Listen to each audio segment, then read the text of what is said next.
Hello friends, welcome back to Sidra GS classes. This is Sidra Ansari and welcome to this amazing platform Sidra GS classes.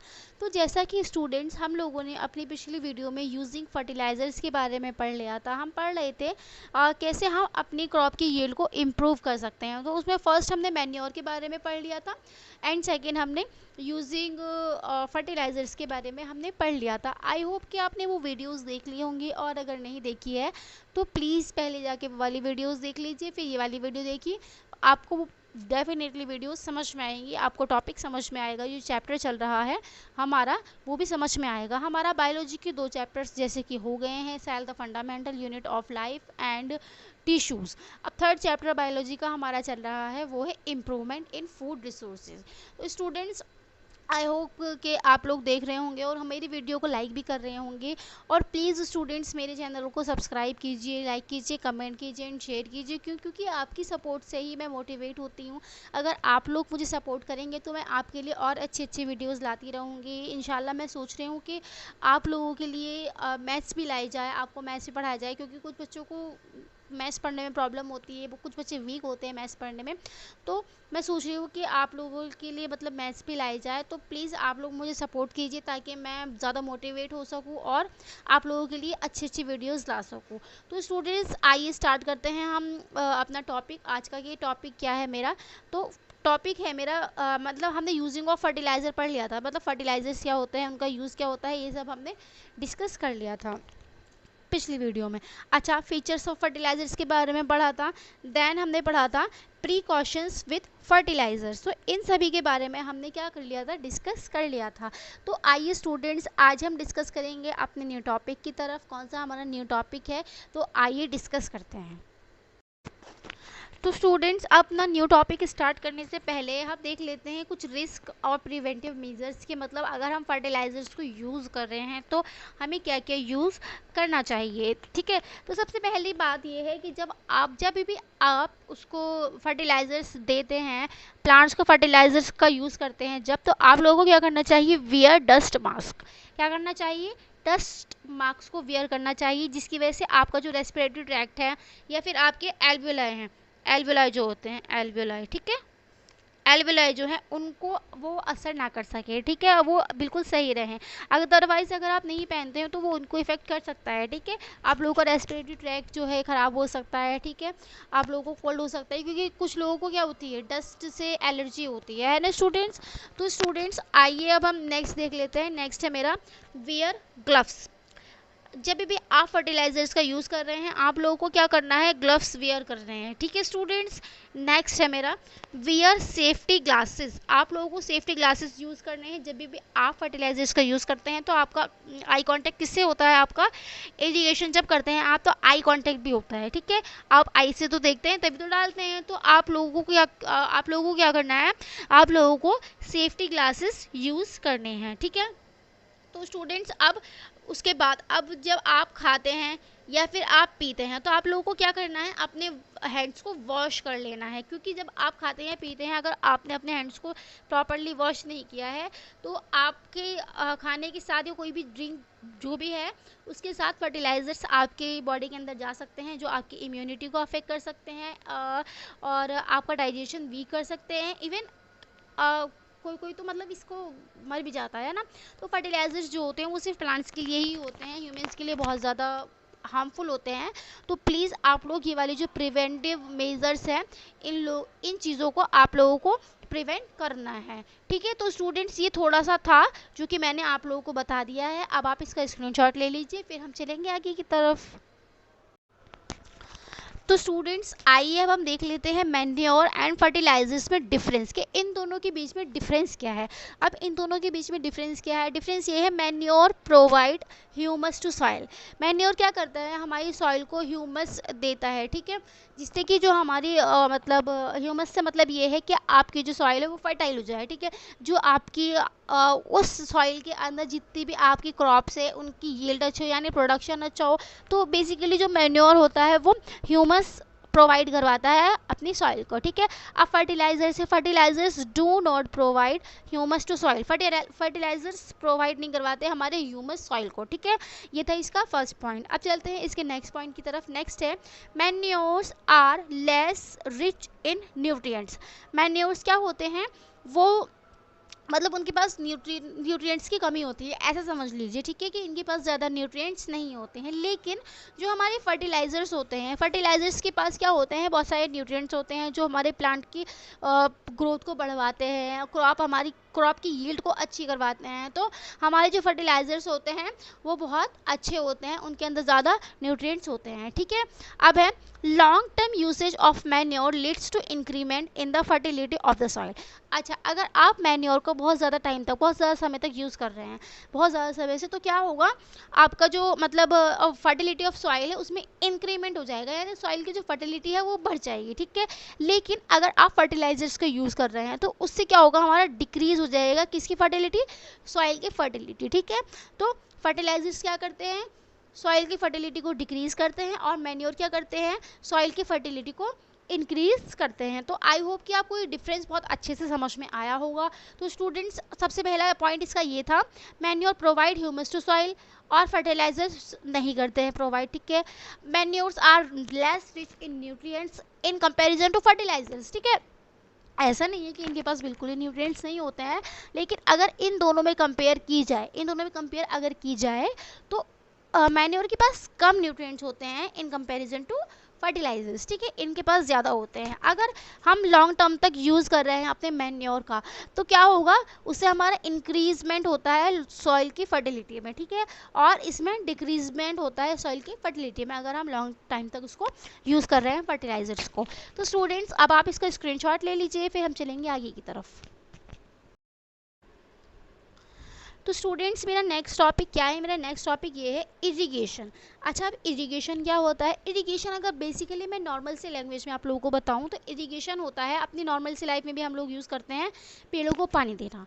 पेड़ों को पानी देना का मतलब ये है कि आप पेड़ों को इरिगेट कर रहे हैं, ठीक है। इरिगेशन मतलब नॉर्मल से लैंग्वेज में समझ लीजिए, पेड़ों को पानी देना। अब इसमें पॉइंट्स क्या लिखे हैं, पॉइंट्स ये लिखे हैं, it is a process of application of water in control amount of regular interval to the crops. अच्छा, रेगुलर इंटरवल तक आप लोगों को प्लांट्स को पानी देना है। ऐसा नहीं है कि आप लोगों ने आज को पानी दिया, देन आप लोग 1 महीने बाद प्लांट्स को पानी दे रहे हैं, या फिर आप ऐसा कर रहे हैं कि आप दिन में 3 टाइम पानी दे रहे हैं, या फिर मतलब ऐसा कर रहे हैं आप लोग उसको, मतलब इक्वल अमाउंट में जैसे प्लांट को मिलना चाहिए, जितनी प्लांट को ज़रूरत है उतना पानी आप लोग नहीं दे रहे हैं, प्लांट को कम दे रहे हैं या फिर ज़्यादा दे रहे हैं। कम देने से क्या होगा, प्लांट हमारा सूख जाएगा, क्योंकि उसको प्रॉपर पानी नहीं मिलेगा, है ना, तो वो सूख जाएगा। और अगर आप ज़्यादा दे रहे हैं तो ज़्यादा पानी की वजह से क्या हो जाएगा, ज़्यादा पानी की वजह से उसकी जो रूट्स हैं वो गल जाएंगी, डैमेज हो जाएंगी, है ना। तो ना तो ज़्यादा देना है और ना ही कम देना है। तो आप लोगों को प्लांट्स को इरिगेट एकदम प्रॉपर वे में करवाना है, ठीक है। तो इरिगेशन की प्रोसेस यही है कि उसमें पानी देना। नेक्स्ट है irrigation methods are adapted specially in areas of low rainfall of to ensure proper growth of the crop. अच्छा, अब इरिगेशन बेसिकली कहाँ पे करवाया जाता है, ज़्यादातर बेसिकली हमारा जो इरिगेशन है वो वहाँ पर करवाया जाता है जहाँ पर हमारी रेनफॉल जो है वो बहुत कम होती है। जैसे डेजर्ट एरियाज़ होते हैं तो वहाँ पर इरिगेशन की प्रोसेस सबसे ज़्यादा चलती है, ठीक है। वहाँ के फार्मर्स सबसे ज़्यादा इरिगेशन करते हैं, ठीक है। लेकिन जहाँ पर बहुत ज़्यादा बारिश पड़ती है वहाँ पे इरिगेट करवाने की ज़रूरत ही नहीं पड़ती है, क्योंकि वहाँ पे ऑलरेडी इतनी बारिश है कि वहाँ पे ज़रूरत नहीं पड़ेगी। लेकिन जहाँ पे हमारा लो रेनफॉल होगा वहाँ पे हमें ज़रूरत पड़ेगी उनको इरिगेट करवाने की, यानी इरिगेशन की ज़रूरत हमें पड़ेगी। किसके लिए, proper growth of the crop. अगर इरिगेशन नहीं करवाते हैं तो प्लांट की प्रॉपर ग्रोथ नहीं हो पाती है। तो स्टूडेंट्स, ये था हमारा इरिगेशन के बारे में। फिर हम चलेंगे इसके मेथड्स की तरफ कि इसके मेथड्स क्या क्या होते हैं। तो आइए देख लेते हैं इसकी मेथड्स की तरफ। इतने आप इसका स्क्रीनशॉट ले लीजिए। तो स्टूडेंट्स आइए अब हम देख लेते हैं इरिगेशन मेथड्स के। इरिगेशन के कितने मेथड्स होते हैं, कैसे मेथड्स होते हैं, आइए अब हम डिस्कस कर लेते हैं। अच्छा, इरिगेशन के बहुत सारे मेथड्स होते हैं। पहला हम बात करते हैं वेल्स के बारे में। अच्छा, वेल्स का तो आपने सुना भी होगा, वेल मतलब कुआं, ठीक है। कुआं जो होता है वो वेल ही होता है, क्योंकि हिंदी मीडियम वाले बच्चे भी पढ़ रहे हैं तो उनको भी थोड़ी सी टर्मिनोलॉजी जो है पता होनी चाहिए कि ये चीज़ क्या है। ऐसा नहीं है कि मतलब सिर्फ हिंदी मतलब इंग्लिश मीडियम वाले बच्चे ही इसको देखें, हिंदी मीडियम वाले भी देख सकते हैं। तो वेल होता है हमारा बेसिकली कुआं, ठीक है। अब दो तरह से हो सकता है वेल। एक होती है हमारी ट्यूबवेल, जो कि आपने देखी भी होगी, और आप आजकल के बॉयज़ जो होते हैं वो नहाने भी जाते हैं मतलब ट्यूबवेल के अंदर, ठीक है। एक होती है हमारी डगवेल, ठीक है। अब ट्यूबवेल क्या होती है, ट्यूबवेल होती है हमारी tube like system. Tube like system मतलब अगर ये हमारा कोई अंडरग्राउंड चीज़ है, ठीक है, अंडरग्राउंड वाटर है, यहाँ अंडरग्राउंड में से कोई भी एक ट्यूब लाइक स्ट्रक्चर निकल जाती है, जिसको मतलब लगवाते हैं लोग, उसको ही हम क्या बोलते हैं, ट्यूबवेल। ट्यूब मतलब पाइप टाइप, ठीक है। और डगवेल क्या होता है, डग डग में से होता है गड्ढा। अब उस जिस गड्ढे में से हम पानी ले रहे हैं अंडरग्राउंड से, तो वो क्या होती है हमारी डगवेल। अंडरग्राउंड वाटर सप्लाई होता है इसमें, ठीक है। ये हो गया हमारा वेल्स के बारे में, ठीक है स्टूडेंट्स। अब हम देख लेते हैं कैनाल्स के बारे में। अब कैनाल्स क्या होती है, A canal system is a network created to move water from one source of water such as streams or reservoir. अब कैनाल्स क्या होती है, कैनाल्स ये होती है कि आप क्या करते हैं, जहाँ पर आपको पानी दिखा, सपोज कीजिए कि आपको पानी यहाँ पर दिखा है, ठीक है।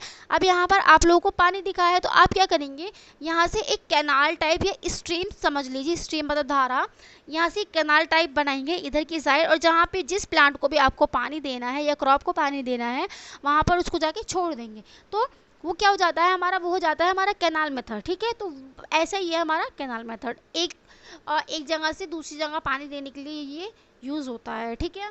अब है हमारा रिवर लिफ्ट सिस्टम। अब रिवर लिफ्ट सिस्टम क्या है, अगर आपने जो वाटर है प्लांट को देने के लिए वो अगर आपने रिवर से लिया है तो उसको हम बोल देते हैं रिवर लिफ्ट सिस्टम।